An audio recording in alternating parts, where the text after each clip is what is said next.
Nobody cares until it works. Now, before we get into this video, I just want to apologize if my voice sounds a bit fucked. You know, I've had a very long weekend and my voice is just absolutely cooked. But you know, that's okay. You know, I originally already recorded this video, but a couple developments had happened since then, so I felt it was only appropriate to at least re-record or add a segment into this video. So, you know, you might be hearing some of the original video or maybe just this full version, you know, I haven't decided yet. But anyway, nobody cares until it works. And this is the sad reality.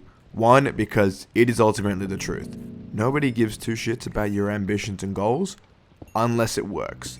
This is why we have people hating on people just for the sake of hating. You know, have you ever thought about why someone in your friend group or why somebody you know from school, uni, work, whatever, makes fun of somebody for doing something, whether that's something to do with being an influencer on like Instagram or TikTok, or whether they're trying to be a YouTuber, musician, actor, you know, make their business, whatever. People are very quick to be like, oh, that's not going to work. Oh, that's stupid. Oh, he's whatever, right?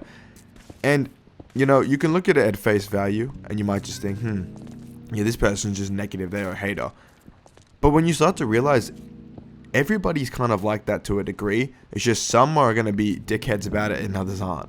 Because the reality is, like, some people won't believe in you until they see the physical, tangible result. And that's actually most people. But generally speaking, if they don't have some form of proof that it's working, then they're just not going to believe in you. And someone's idea of proof can be literally anything. It could be monetary income. It can be follower account. It could be interaction. It could be what the world is saying about you. It could be anything, man. Like it's a very different form of made it in people's eyes. But the general status quo is, if you're trying to be a YouTuber, you know, an audience, you make money, or you collaborate with the big YouTubers that they watch, something along the lines of that. I really want to focus on the kind of reality of why it's better to just stay silent, and I'm going to try my best to speak on it both objectively and from a personal perspective, as I personally seriously struggle with keeping silent about endeavors. And, you know, I don't want to say it's just plain ignorance or wrongdoing on my part, because I do feel like, to a degree, anybody with some sense of passion or love for something wants to talk about it. You know, there's many sayings and many studies showing how much people like to talk about themselves. So, you know, I want to talk about myself and my endeavors just as much as you do. And I think that's completely fair. I think it's more just understanding when that environment is invited and when it isn't. Because, you know, I always kind of look at it as like, if someone makes a serious effort to really want to know what's going on in your life, and not just the standard, oh, how you been, what you've been up to, like seriously talking about what you've been doing and asking questions and really breaking it down and wanting to know more, then sure, you know, shoot for the moon and speak on stuff. But I feel like it's never really that, you know, deep for a lot of people, especially, you know, if you have close friends who you've talked about your endeavors to over many years, you've shown them many different things. And don't get me wrong, it's important to get perspectives, especially if you have work or things that, you know, people need to see to give you feedback, especially, you know, if they're into the same things. But also, it comes to the point when you oversaturate the value of what you're providing, in the sense of, like, let's say you're a musician and you show your friend like 100, 200 songs or 200 beats or concepts or whatever. It's never going to be as cool as the first 1 to 10 that you showed someone. Same thing with videos, right? It's never going to be as much of a shock factor if they see it consistently. Like, I think a great example in my personal life would be even the unrealistic videos, right? When I first started, and I don't mean the very first video trailer, I mean like the first video, proper video I made on the unrealistic channel. I remember like 2, 3, 4, 5 of my friends had watched it and they were like, oh my god, no, this is crazy, man. Like, I really like this, and they gave me their reasons. So that was to them. I was like, damn, like, I didn't know you had that in you, or I didn't know you blah, blah, blah, right? Then, like, video 2, oh, video 3, oh, and then video 4, it's like, oh, and then, you know, like, by the time I got to, like, video 20, 30, they're, like, no longer caring, they're not checking, they're not looking, and that doesn't make them bad friends or bad people. It just means that, like, to them, like, they know it's always there. It's not some rare commodity where they have to always be on top of the ball and watch it. And look, some friends will be that person. You might be the person who's always supporting your friend endeavor and wanting to know the most. I personally am that person. I realize it's not always reciprocated to the same degree, but at the same time, we also have different interests, outlooks, and ways of going on in life. That's why, it's hard, because although the sentiment of nobody caring about it until it works out is true, there are people who still care about you and want you to succeed. It doesn't mean they have to care about the process. The reality is, when you oversaturate, what you do in people's lives and minds, eventually it's like, oh, cool. Well, I've heard like so many or seen so many things. It's just like, oh yeah, it's cool. You do this, you do that. It's not as exciting anymore. Very rarely will you be consistently making anything of any sort at such a high level to where every time you do something, that people are stunned of all ages, your family, your friends. They're just absolutely in awe of how incredible what you've done is. And people do that. People get to those levels. But, to get to that level of someone who could consistently be one-upping yourself to not only yourself, but to everyone around you in the world, whatever, vice versa, you actually have to work hard to get there. So the nobody cares till you make it part is true in hindsight.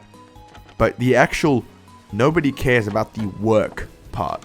So you need to be the one who cares about the work part. You got to put in that work to get to that point, to get to where you want to go. Just like right now, I gotta record this with a cooked fucking voice. I gotta slap it into Premiere. I gotta mess around with it. I gotta upload it, make the thumbnail, all that. Just like you have to wake up, go to whatever you gotta do what you gotta do, go home and work on whatever it is you want to do, or go to your job and give it 100 to get there. We all have to get up and do the work, and we're not gonna see each other's work. And that's the beauty of it. Because as much as it's annoying when people, don't appreciate something you put time and effort into, you can appreciate the fact that you discovered something new or you push yourself to complete that task. The other day I was editing and I learned some super simple trick. One of my friends told me like a way to change the view on Premiere Pro to make the actual screen larger without making it like a separate tab. And that small trick made the editing process just feel so different. It's such a simple thing to him and even to me to a degree, but the fact is, like, those tiny little things can make a process feel worth it. And that's such an important factor when you're going into something like a YouTube, making the absolute most of every video, every moment, every thumbnail, really, really loving the process. Like, that's what it's all about, or at least with the YouTube sense. So if you're feeling down, you feel like people don't care about what you're doing, don't take it as an insult to you or as they don't care about what you're doing. Take it as you don't want to see me put in the work. That's cool. I'll show you the results of my work. Don't look at it as nobody actually gives a fuck about you and they don't care until it makes them money. Look at it as people respect the idea, but they won't understand it till you have it. Because I think, yes, you can look at this quote as many different ways as you want, but ultimately it's how you choose to allow it to affect you, which is the important thing. If you choose to let this quote be something that motivates you, gets you loving the grind more than the results, then that's exactly what, you should be doing. You should be always be wanting to improve in the grind aspect. And obviously, if the results do well, the results do well. That's what you want too. But you want to make sure that the grind part, that 95% of the work or 95% of the process is enjoyable, because that's the most important factor when trying to make it. And no matter what it is, the grind is always going to be the thing that gets you there. So you may as well enjoy it. But I mean, look, for anybody that needs a little bit of motivation, recently I got into a argument with one of my parents and their partners, and it was actually about trying to accomplish what I want to do. Chase the YouTube dream and all that. I've shown them the stats. I've shown them this. I've shown them that. I explained it all to them. And, I recently made a decision to move from full-time work to a part-time / casual role in a different company, because for me, I just wasn't able to complete what I wanted to do. I couldn't put nearly as much time in these videos, other videos, and, other stuff I'm working on. So, I feel like the quality is dropping off. I wasn't motivated to continue doing it, not because I didn't want to do it, just because I was just too tired after working all day. So I just kind of came to the decision after thinking about it that this was the best course of action. They obviously didn't like that. Fortunately, I'm still a young bloke. I've got time, I've got, resources, I've got the ability to take this time now and, go for it. Unfortunately, though, parents don't want to hear that. Even if you're, at the very, very young ages, they still don't want to hear you chasing a dream, because the idea of chasing a dream to a lot of people is just not fathomable. It's something that just doesn't exist. It's something that to them, it's like, oh yeah, the dream, the American dream, like everyone talks about it, but no one actually ever does it. So when you see someone try to do it, sometimes they say it from a place of jealousy, feeling like that, you shouldn't be able to do it because I couldn't. They try to put their life ceiling onto you. Sometimes it's just in your best interest, and other times they think you're going to absolutely do nothing because they don't understand what you're doing. And that's unfortunately the kind of situation I'm in. Whether or not we succeed or we don't, I still plan to keep uploading on the unRealistic channel and the Not Jin channel, because it's not always just about monetary gain. It's not always just about being successful. It's for the love of the craft, and that's always going to be the main thing. Obviously, the other factors are nice, and those are the factors that will shut up, the parents, the haters, or whatever you might say. But I basically got told by one of the parents and partners that what I was doing was unrealistic, that it'd be smarter to study, that it would be smarter to, take a safer route. Funny enough, on the unRealistic channel, we're being called unrealistic. It's ironic to have that conversation right now, right in this video, talking about unrealistic things in the eyes of people. But I mean, look, obviously, it hurts to hear it from your family. It hurts to be put down about it. But the most important thing I took from it is that, people just won't get it till it's there. Whether they need monetary stability to prove that it's working, whether they just need to see big numbers, or whether they need to see how passionate I am about it, it's important that, no matter what anybody says, you don't let it get to your grind. Because yes, I'm not going to tell you to not let it get to you, like that's worked for anybody ever. But I will tell you that you can't let that deteriorate the grind, the work process, because you don't need anybody there to watch you during that work process. You sitting in your room working on something, ain't nobody sitting there watching along as you do it. Your parents are gonna sit there for like 5-6 hours watching you like a hawk to make sure you're doing your work. It ain't no homework, bro. This is passion, this is drive, and you gotta work hard to get there. But I mean, look, that's going to be it for today's video. Normally we would do a bit of a longer one, but my voice has just been cooked, so I've just been out of it for the last few days. But look, regardless, thank you all so much for watching, and I'll see you on the next one.